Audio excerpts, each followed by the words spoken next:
Ladies and gentlemen, that's Fontinnillis Lake. That might be Lower Velma Lake.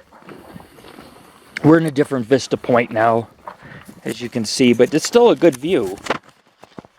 You stand up on this rock here.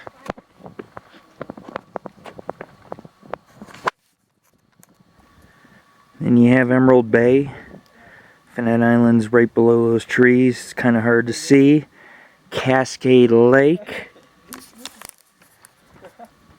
South Lake Tahoe. Fallen Leaf Lake. Jobs and Friel Peak.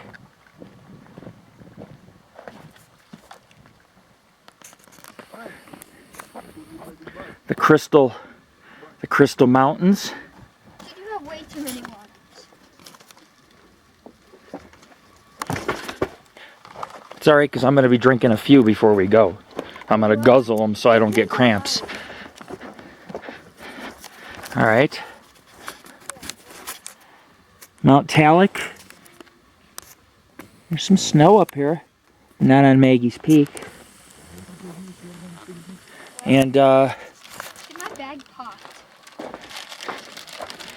they're still fresh. And then we have all of Lake Tahoe, which is home to the Maiden, which is a ghostly apparition scene. Let's see, I could zoom in at Cave Rock.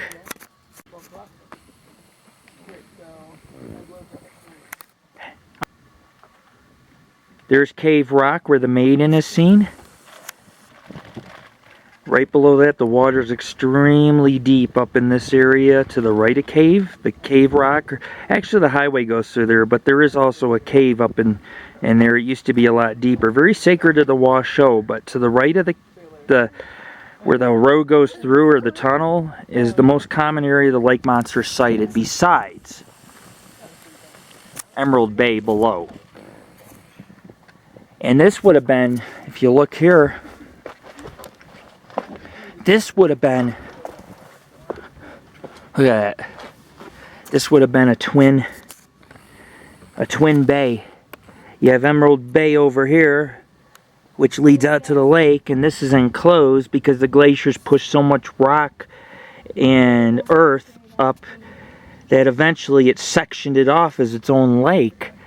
And you know, I said that about Fallen Leaf Lake, and it is possible at one time it was Lake Tahoe connected. You got to keep in mind that this lake, when the glaciers first melted, this lake was much deeper.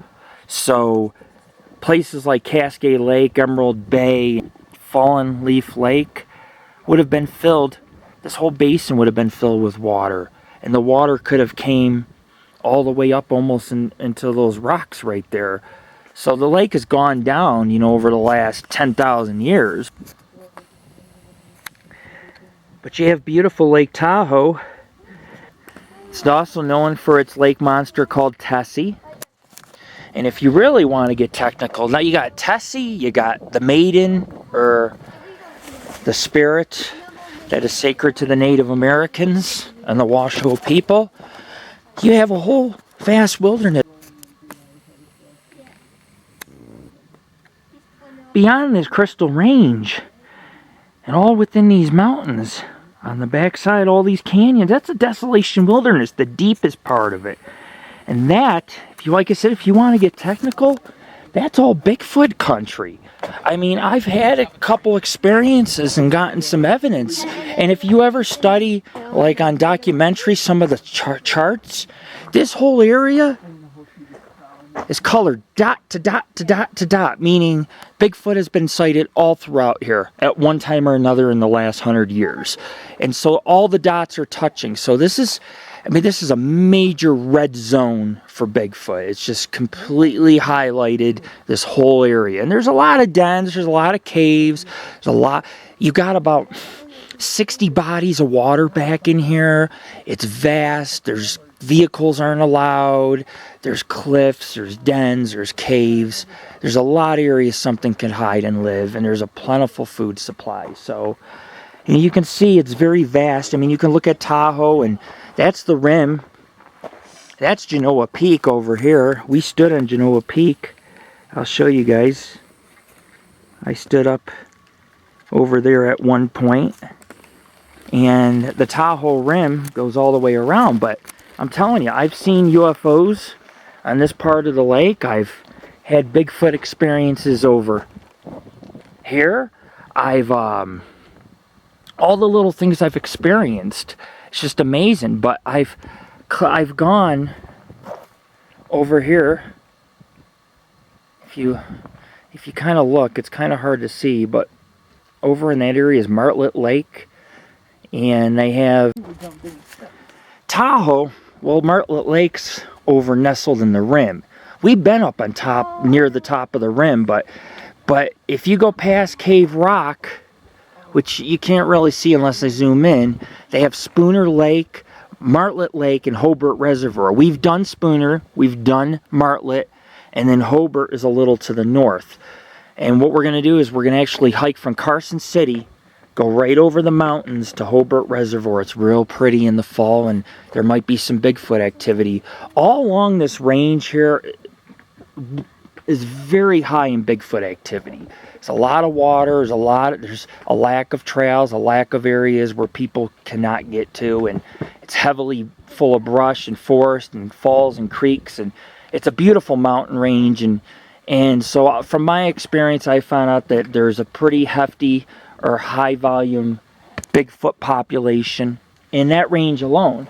And that's not even adding in the Desolation Wilderness. Guys, I think I see a fire developing. Look at the smoke over behind there. Look, do you see it? No. Look straight ahead. There's smoke. Not much. It still could be smolder from the King Fire. See, from the King Fire maybe. But you have Agariz Peak and Price Peak and Pyramid Peak over here, I believe. I believe this is the Crystal Mountain Range. Although this mountain here kind of looks like Pyramid Peak too. It's pyramid shaped, but it's there, right there. That's probably Pyramid Peak right there. All part of the Crystal Mountain Range. I could be wrong, like I say. I mean, but this is all the Crystal Mountain Range of the Desolation Wilderness. And I've been back. I don't know if you can see the heavily forested area. I've been back over that ridge. So it's amazing to be able to stand on another ridge, another peak, and be like, oh yeah, I was about 5 miles over that way, or over near that lake a few years ago, you know, or like in my case, I mean, you see Mount Tallac here. That's Mount Tallac. And I hiked on the other side to Cathedral Lake at the bottom, not at the very bottom, but about halfway up Tallac. And I've stood out, if you look, I have stood out on that sandbar right in the middle of the bay. And then on our last hike, we were hiking along Cascade Lake, and I've driven all around Tahoe and hiked around Tahoe. And Fawn Leaf Lake is something we'll do separately. It's very woodsy, but we will hit the trails looking for Bigfoot in those woods down there. I've heard some good reports, and people have shown me some nice tracks they've gotten. So there is Bigfoot, there is UFOs, there is a lake monster, there is a ghost that people have seen. Careful near Cave Rocks. So you got 4 different types of paranormal phenomena or unexplained phenomena here. And we are standing literally above it, man. Above it. It's a good feeling. It's a really good feeling. And I mean, Mount Tallac alone has snow on it because it's a beastly mountain. It's, you know, it's a 9.5 mile hike from the Mount Tallac area just to get up to the Mount Tallac, because it goes all the way on the bottom and all the way around and comes up on the ridge. But beautiful landmarks, beautiful sights.